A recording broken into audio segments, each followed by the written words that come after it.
Welcome back, everybody, to the Paper Mario playthrough. This is part 22, and as you can see, we're not wasting any time. We're going straight back on into the flower fields with that spinny crazy door, a magic trick. We're back here being spit out of the mouth of the big old tree.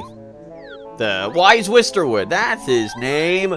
Yeah, of course he has to have a big fat fancy name because he's a big fat oak tree or some such thing. We're moving on to this crazy, it's sort of like a puzzle, but it's actually just really annoying. Anyway, the idea here is that you want to be able to move these platforms up and down by stomping on them and making it so that you can actually get up to the area on the right.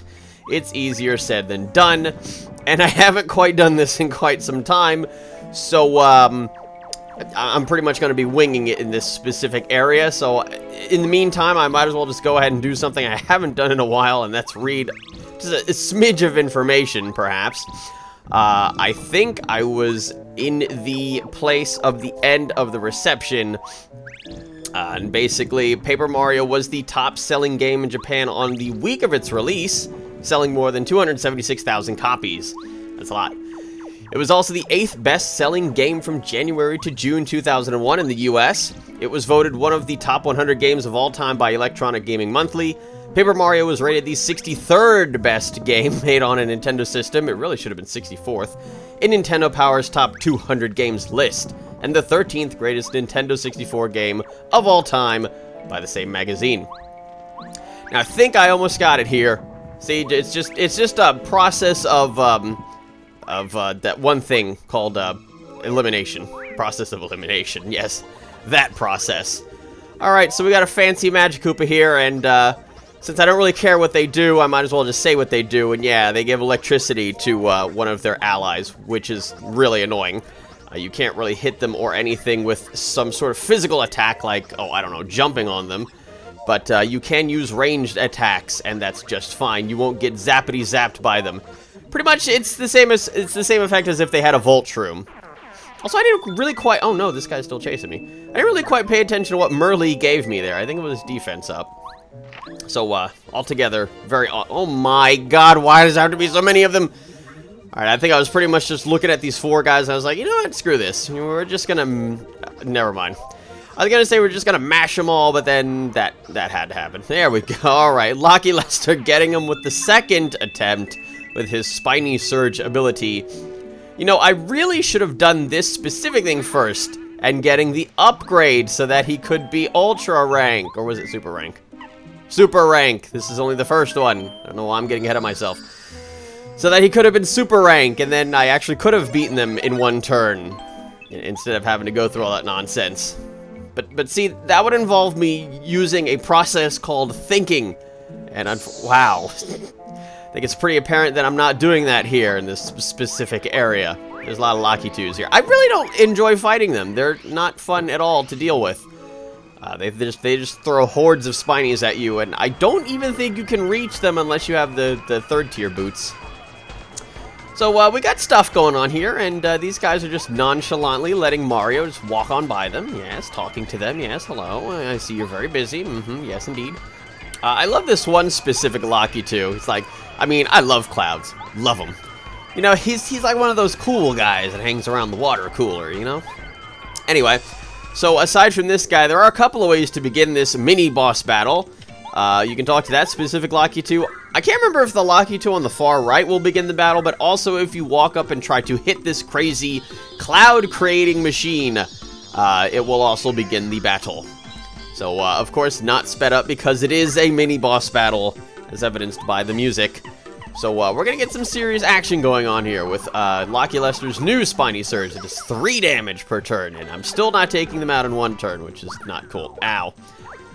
You know what's actually, I actually appreciate very much is that the Lakitus don't actually make extra spiny enemies on the field. They just kind of throw spiny eggs at you. Which would be really annoying. Like, I'm thinking of the Bill Blasters and how they pretty much just shoot bullet bills and then create more enemies of bullet bills on the field. And then you beat these guys with Spiny Surge. Aw, yeah. Alright, we're finished here. Retreat, boys! He beat us, but good. I can just imagine that's his voice. That would be pretty awesome. You know? It's got like the crazy general sounding voice. Alrighty then. So now we have to do something about this Huff and Puff machine. Or I think that's what it was called. So this is kind of like Street Fighter, where you have to beat up the car, but you can't hit it in one specific spot. You have to hit it on all sides. And then this crazy, awesome, explodey stuff happens. And then it just kind of winds down. Wow, that's a lot of explanation marks! I just said explanation marks, didn't I? I'm off to a good start. Precious sunlight! Bringing joy to the world, that's what Mario does. And he does it well. Everybody's really hyped up on these explanation marks. So unladylike of you, Petunia, was it, I think? Oh, crazy Lily and her. Oh, you! Quick, can Mario's hammer just, like, come off the side of the screen and just bash her in the face? Ah, too late. What's with all the exclamation marks? They're all nuts. Oh, man. They are absolutely crazy for this sunlight. And so that, well, with that done, we're now finally finished with all the crazy dark clouds being hung over flower fields. And now we've got a change in the music, as evidenced by the change in the music. So this is the Flower Fields, I believe this is called the Flower Fields Rondo, as, oh no, as it's named on the actual soundtrack. Why did I not speed this battle up? This is the annoying one with the 4 guys and the not cool stuff happening. Oh, that's why. Okay. Okay, I guess I was pretty much just like, yeah, you know what, I don't feel like dealing with this. You know what, you can, give me that one back. You can have all those coins. I'm not dealing with this crap again.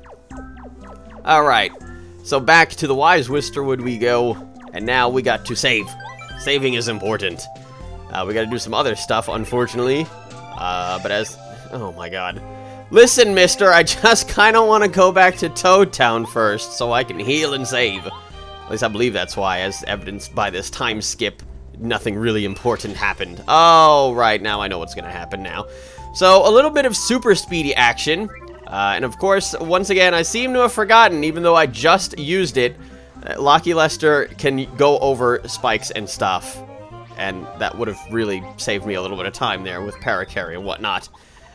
Alright then, so we're switching our badges out again because I happen to notice another Amazy Daisy. Haha!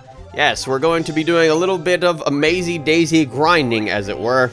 Because these Amazy Daisies are very amazy for leveling up. If I could actually get to them. Sort of.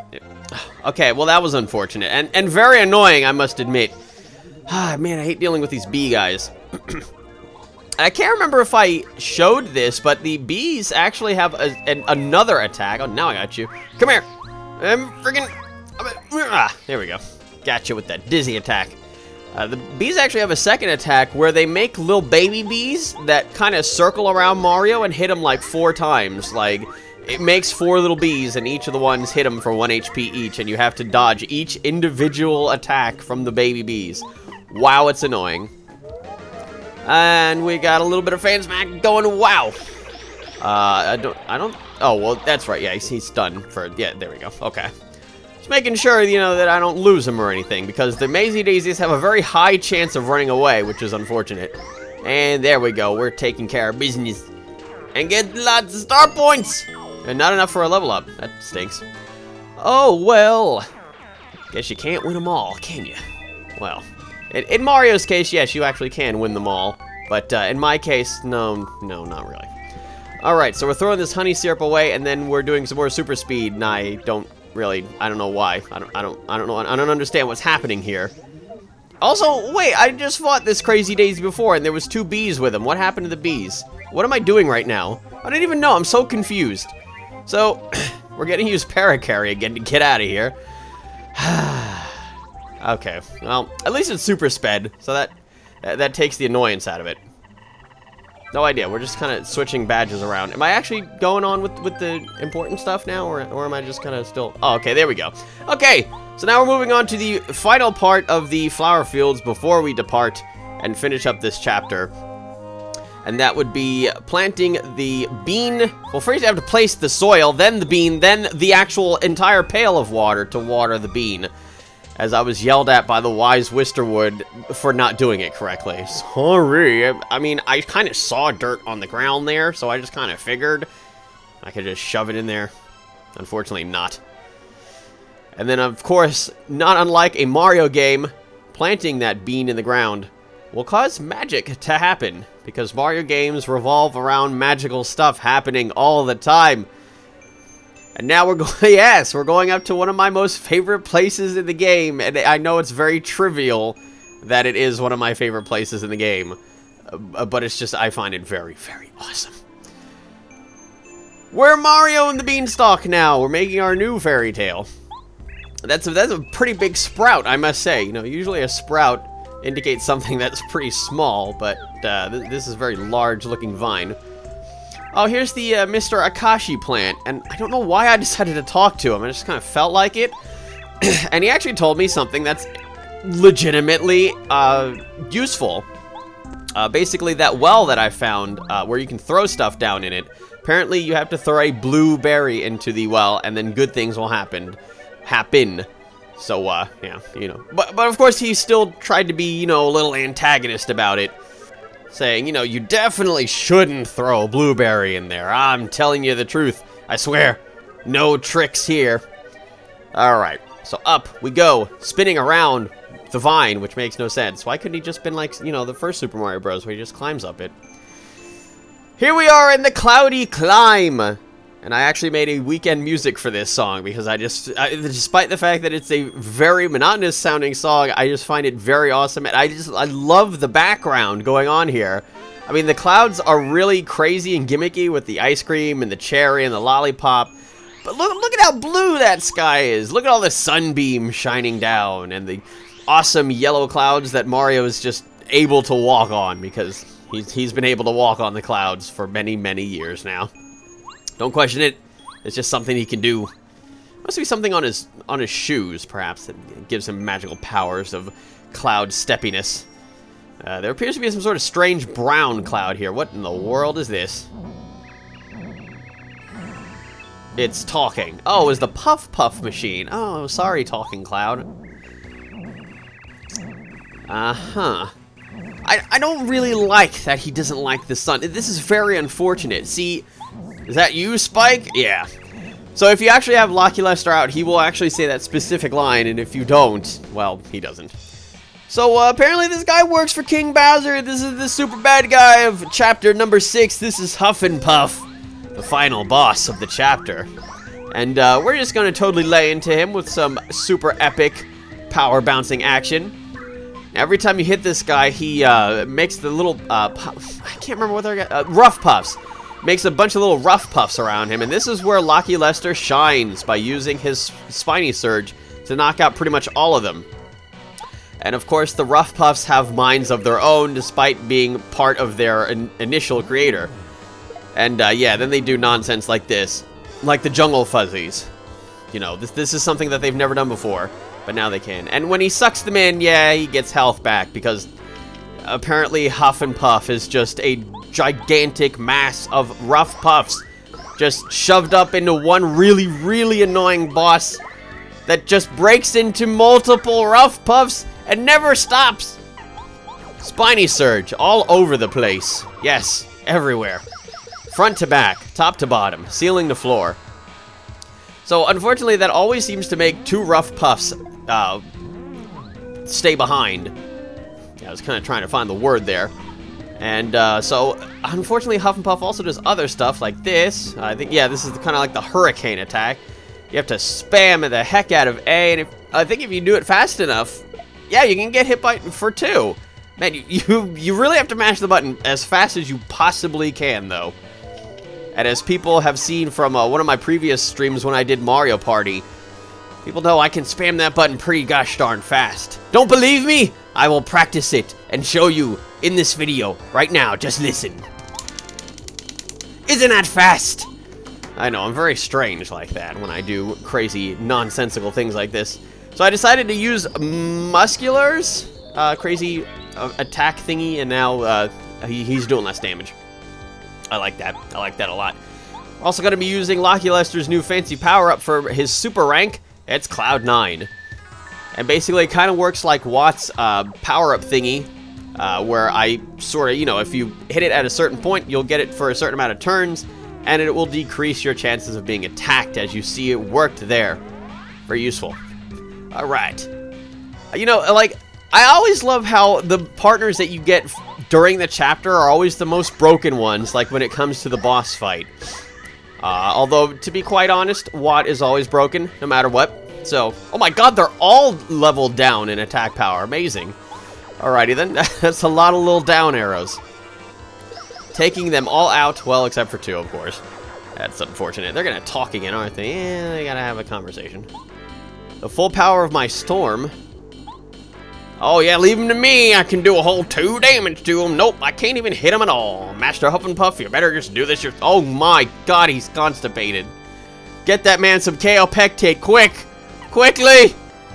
Don't know what I'm doing. Okay, I'm gonna just kind of mash into him with a little bit of Starstorm. Because, you know, I do have that star power. Might as well not let it go to waste. Bam, bam, bam. What? But, God, 4 of them came out. That's unfortunate. Unfortunate. Alright. So more Spiny Surge. Kind of slowly but surely taking this guy out. Look at his face! God! He looks like he's really holding it. What was that? So it was like they were able to hit me, but I didn't get hit at all. And here comes his super awesome super attack. It missed. Yeah. Like, you could just see, like, just for a split second, Huff and Puff's face, like, he looked kind of sad because it missed. But yeah, that is his numero uno alpha strike sort of attack. And that one will do a heck of a lot of damage. If I recall, it does like 10 or so. It's pretty nasty. So there's a lot of rough puffs all over the place. Oh my god, I don't think that target's big enough. Oh wow, there's so many that extra ones don't even appear. I mean, they just kind of fall off. Wow. Every single one of those missed. How many are there? 10? I better stop messing around. Yeah, I better start messing around. That's what he's been doing this whole time. Here I come. That just sounds weird. What's happening? Oh, yeah, this is another one of his superpower attacks. Like, it's not bad enough he has the Lightning Storm one. He also has this, where he just kind of slams the ground. And I think the number of rough puffs that he has around him dictates how much damage it's going to do. But unfortunately for him, he only has 4 HP left. And I, as Mario, like to do quite a bit more damage than that per turn. And that's it for Huff and Puff and all his annoying little rough puffs. Thank you, Amazing Daisy, for getting me just barely enough star points so that I could level up Huff and Puff. You know, it was pretty much right on the edge there. Well, unfortunately, sorry, you did lose and you exploded into a bunch of confetti. Yeah, that is unfortunate. Boom! What's that thing? I timed that wrong. That's too bad. Ah, man, you'd think after all this time of staring here and watching little dots of light explode into cards, I'd be able to get the timing correct. You'd think wrong. So it's actually kind of... What the? Okay. Hacks? It was actually kind of funny that when Huff and Puff explode, you can clearly see a bunch of little rough puffs coming out of him. I want to use that as an explanation for the fact that if you keep going around flower fields... specifically the way that you get to, what's her name, Petunia? There's still some more rough puffs around, so they never kind of leave. You know, they're always just there. So that's it for Chapter 6.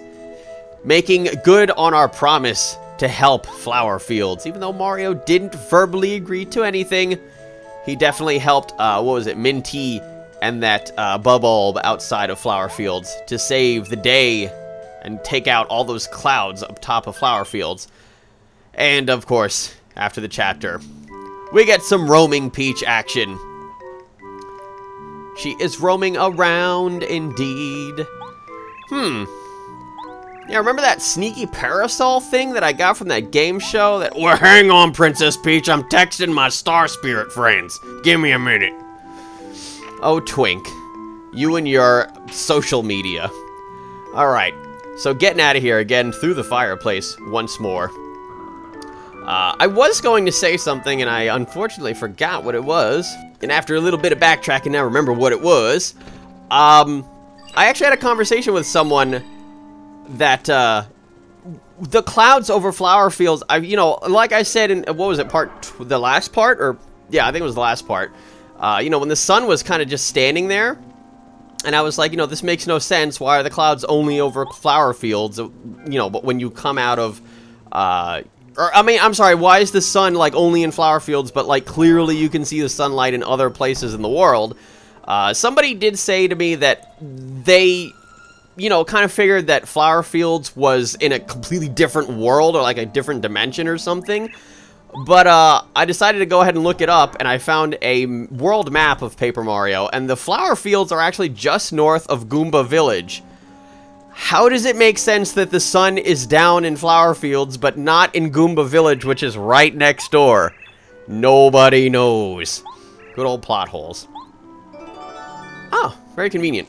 Thank you, Koopa Troll, which I've just now met, never saw ever before. That's pretty much what he was thinking when he gave me that key. So yeah, this is what the Sneaky Parasol does. Basically walk up to any enemy that isn't looking, use the B button on them, and you'll use the Sneaky Parasol to transform into them. Now, our mission, as it's given to us, should we choose to accept it, is to go ahead and find this lazy slacker of a, what are those guys called again? The Clubba. And, ask him why the heck hasn't he gotten himself back to work. And that would be the reason why. He's sleeping on the job. What a real jerk. And unfortunately, well, talking to him doesn't really do anything, so we're gonna have to take matters into our own hands and do his job for him. Yes, I know, it's very tough being a princess, but we're gonna have to use this very conveniently used, disguise in order to move on throughout, God, I can't even talk today, throughout Peach's castle. Why is Twink the one that tells me that? Why couldn't it be that little text bubble up top the screen? Nobody knows. Now, what a crazy plot twist that would be if it was actually Twink that was that message on the top of the screen that's like, you can't open this door, it's locked. It's just Twink's magical, mystifying, ethereal voice just talking to us from wherever we are in the world. Like, you can't go through there, it's locked. Mario's just like, oh, okay, let's go. Alright. So here we are disguised as this Clubba. Get out of my way. You guys are totally blocking me. You're unit pathing me. Don't you know how to read the schedule? I'm sorry. You're on thin ice, buddy. Oh, God. This job is all I have. Alright, now that he's out of here, let's go mess around and roam around the place. Hey, it's that place where we were at the beginning of the game. With that giant broken glass. Yeah. Nobody would possibly ever remember why that was broken. Up the stairs we go. We haven't been here before, so this is all brand new stuff. Thank you, Peach, for introducing us to new areas of Peach's castle. Your castle. Your castle. Nobody else's. I like how this just kind of this bridge is like on the roof. This doesn't seem very safe. Oh my. Hello. It's that lady. The old one. The old one with the Magic Koopa wand. The Magic Koopa old lady. Yes, absolutely, affirmative. 10-4, roger that. Good job, Kammy Koopa. Oh! You mean, the Koopa Troll, right? Oh, thank you. You smell too nice. I love that quote. I love how, because this Clubba smells too nice, she has to blast it with pink electricity. Oh my god.